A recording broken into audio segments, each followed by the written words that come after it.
Did you ever feel so bad inside?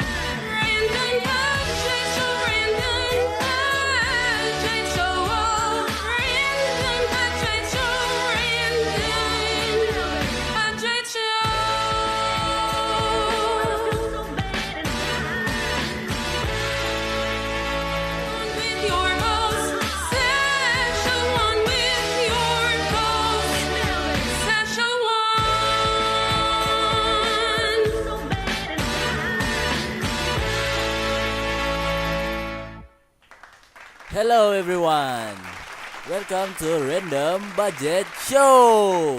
So today's we're gonna cover Auditor's Liability and Quality Control and our special guest Mr. Anwar. So Mr. Anwar, what type of law we gonna cover today? Hello, Mr. Setiawan.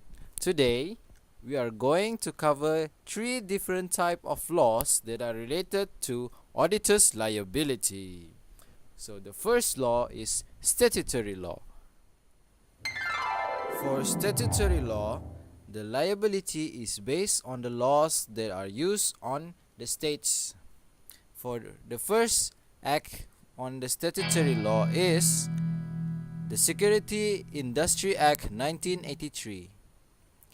It is a provision with respect to stock exchange and any persons dealing in securities, including any offences relating to it. The second law is Anti-Money Laundering Act 2001. The act that provides for the offence of money laundering and the measures to be taken in preventing it. Thirdly is Securities Commission Act 1993. It is an act to establish Securities Commission which reports to the Minister of Finance in connection with public securities offering. Fourthly, Banking and Financial Institution Act 1989, an act providing laws regarding regulations of banking institutions. And the fifth is Companies Act 2016. It is an act to provide for the registration, administration, and dissolution of companies and corporations and any related matters. Next, I will be talking about contract law and common law. For contract law, the auditor's liability is based on the breach of contract. So the contract is usually between the auditor and the client. For common law, liability is based on concepts developed through court decisions and based on auditors' negligence, gross negligence, and fraud. I will be talking more on the contract law. An auditor is in a contractual relationship with a client. So, the client can sue for breach of contract if the auditor does not perform their side of bargains according to the terms of the contract. An example of breach actions includes failing to complete the engagement within agreed upon time, withdrawing from engagement without sufficient justification, violating client's confidentiality, failing to provide professional quality of work. If the client faces this kind of damages, they can seek for remedies such as specific performance, general monetary damages on losses incurred due to the breach of contract.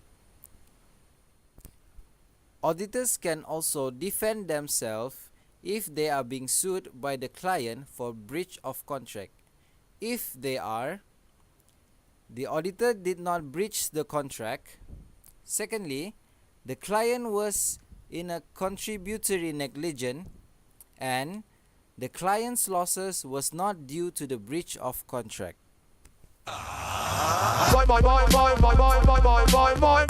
Yeah.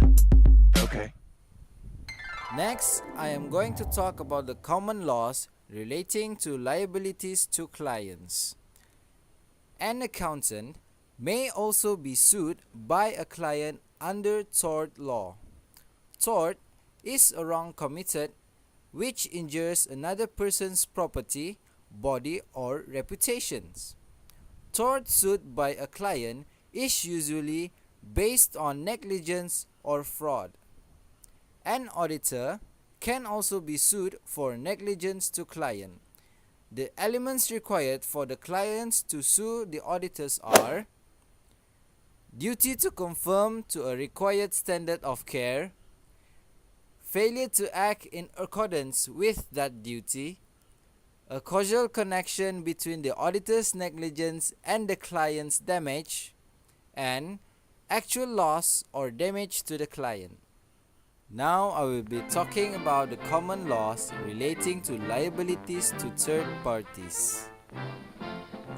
An accountant's duty can be extended to the third parties. From the decisions of the court, a person professing some special skills, such as an accountant does, could be liable for negligence to someone other than their clients. According to the decided case that is mentioned, it can be concluded that such liabilities may arise when the professional person knows or should know that the work is liable to be relied upon by a third party, and that the third party may suffer financial loss if the work is done negligently. Mr. Anwar, what are the criteria for an auditor to be liable to third parties? Okay. From the decided case of Law Society versus KPMG Pitt Marwick and Caparo Industry versus Dickman and others, it can be clarified the extent of auditor's liability by defining three criteria for the imposition of a duty of cares as follows. Firstly, it must be reasonably foreseeable by the defendant that the statements will be relied on by the plaintiff. Secondly, there has to be a relevant degree of proximity between the parties. And lastly, it must be just and reasonable to impose duty of care on the part of the defendant to the plaintiff.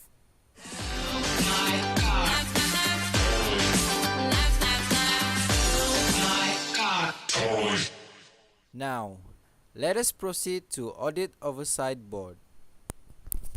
Audit Oversight Board? What is AOB?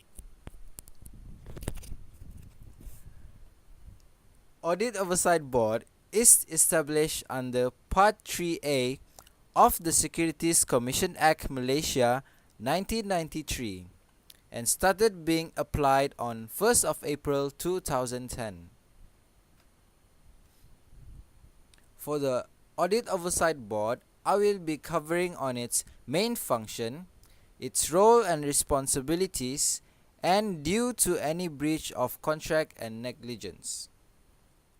The first main function of Audit Oversight Board is to oversee and provide independent audit regarding public interest entities while ensuring the regulatory framework that has been applied by the auditors achieve the international standards level. Secondly, it is in a mission to achieve effective audit process and reliable audit financial statements by applying a strong corporate governance framework. The roles and responsibilities of AOB is to direct the Malaysian Institutes of Accountants to establish or adopt the auditing and ethical standards. Secondly, to inspect and monitor auditors' program to assess the degree of compliance. Thirdly, is to make inquiries and enforce appropriate sanctions against auditors who fails to comply with auditing and ethical standards. For any contraventions or breach of contract, there are types of sanctions that will be imposed by the AOB. They will take into considerations the nature and seriousness of the offences, previous regulatory records, and other aggravating and mitigating factors. Matters considered is the impact of the violation of the integrity of the profession, capital market as a whole, and impacts of breach on the confidence and reliability of financial statements. For our last topic for today, what are the elements of quality control, Mr. Anwar? Quality control is important for making sure a project can be successful. Elements of quality control can be obtained from the International Standards of Quality Control 1, or as we call ISQC 1.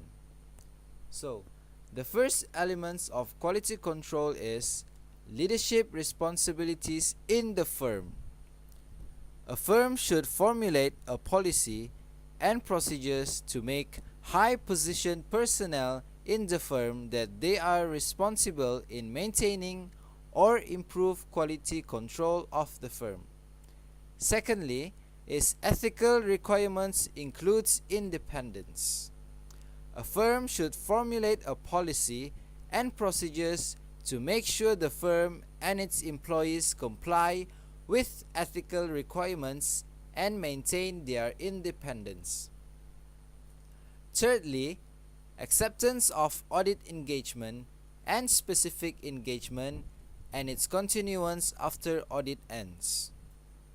A firm should formulate a policies and procedures to provide reasonable assurance that the firm only accepts engagement that the firm can handle within the firm's capability, engage with relevant ethical requirements, and have considered about the client's integrity. Fourthly, is employees and assigning teams for audit engagement.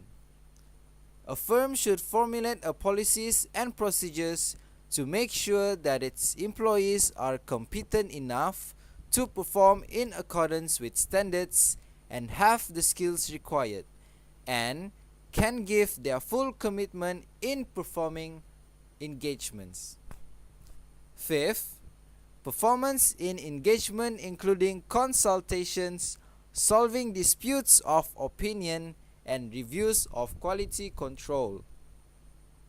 A firm should formulate a policy and procedures to make sure all engagement are done with accordance with standards and appropriate reports.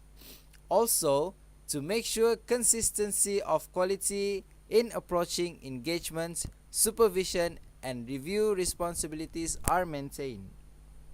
Lastly, monitoring performance and results and deal with complaints. A firm should formulate a policies and procedures to make sure that the system they adopt for quality control are effective, appropriate, and suitable. Besides that, ongoing evaluations based on cyclical basis should be implemented in the firm's monitoring process. On the other hand, the elements of quality control from International Standards on Auditing 220 is almost the same as ISQC 1, except leadership responsibilities in ISA 220 is more focused on quality of audit. Okay, so is that it, Mr. Anwar? Okay, thank you for coming today, Mr. Anwar, and see you again for the next episode.